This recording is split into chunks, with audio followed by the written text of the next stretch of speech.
That's one of the first crops to come through each year. Asparagus. You can just see, I always let one, I don't crop everything off immediately. I always let one or two come through just to sustain the plant and keep it going. These are a few years old now, so I'm free to take whatever shoots I like, and it won't be of any detriment to the plant. I can do that for a good few weeks now, and just as long as I let one or two of these come through on each plant, just to let it photosynthesize a bit, keep itself going, that'll be absolutely fine. So I'm expecting bumper crops from this. There's a few I've just cut here. I'll have them for my dinner tonight. What I do, I don't think it matters too much, but what I like to do, I cut them off just below the surface. So for example, the surface would be about there on these ones.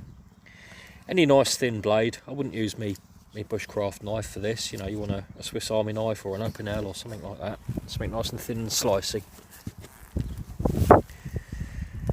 When you've got yourself a shoot, this is all that's all last year's old stuff that I cut back. I'll get that out of the way, pull the soil away. Now if you're growing asparagus right, you want the roots out of water in the winter, basically. They can take cold weather, they just can't take wet roots over the winter. So the way I've got around that is I've planted it all in a raised bed. In the middle of that raised bed there's a mound of natural soil, the native soil. And you put the roots on top of that mound, which sits in the middle all the way along.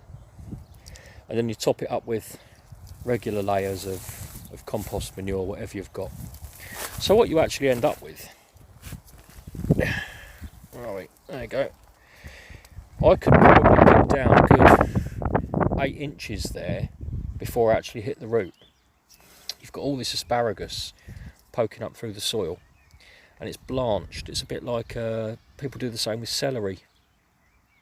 I suppose it's also slightly similar to forcing rhubarb and getting that really tender stuff that's grown in the absence of any natural light. And that's what you've got going down here. So that's what I like to do. Just scrape back a little bit below the surface, get a nice thin slicey knife,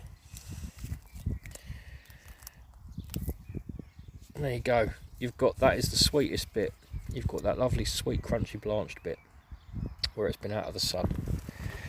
I'll stick that with them. Don't know, what am I going to have with that tonight? I made a pork belly casserole last night, so I think that I'll have that with a bit of mash and some asparagus. I'll probably fry it with a bit of balsamic vinegar. Lovely.